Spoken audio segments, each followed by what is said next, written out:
بسم اللہ الرحمن الرحیم۔ السلام علیکم۔ انسان جب اپنے پیسوں سے کوئی چیز خریدتا ہے، چاہے وہ 2 روپے کی چیز ہی کیوں نہ ہو، وہ اس کو بہت زیادہ احتیاط سے استعمال کرتا ہے، اس کو ضائع نہیں کرتا۔ جیسے اپنے پیسوں سے گول گپے کھاتے ہیں تو اس کو جب پانی پلیٹ میں بچ جاتا ہے اس کو پی جاتے ہیں۔ آئس کریم کھاتے وقت ڈھکن بھی چاٹ لیتے ہیں۔ مونگ پھلی کھانے کے بعد چھلکے میں مونگ پھلی کے دانے ڈھونڈ رہے ہوتے ہیں۔ لیکن جب کسی کی شادی میں کھانا کھاتے ہیں تو آدھے سے زیادہ کھانا جھوٹا چھوڑ دیتے ہیں۔ ایسا کیوں کرتے ہیں؟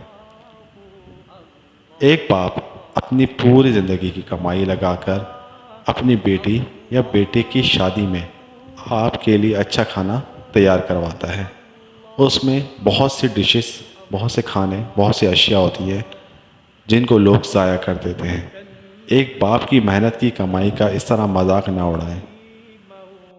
اس طرح کچھ لوگوں کی عادت ہوتی ہے کہ وہ کھانے کی غیبت کرتے ہیں، جیسے کھانے میں مرچیں بہت تیز تھیں یا کھانے میں مرچیں کم تھیں، کھانا بد مزہ تھا، کھانا بیکار تھا، کھانا کھایا نہیں گیا، کھانے میں نمک تیز تھا یا کھانے میں نمک بہت زیادہ تھا۔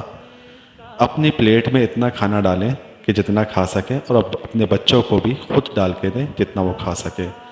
کم ہو تو دوبارہ لے لیں، مگر پلیز رزق کو ضائع مت کریں۔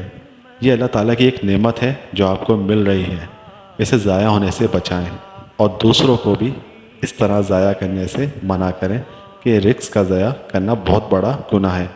رزق ضائع کرنے سے اللہ پاک ناراض ہوتے ہیں۔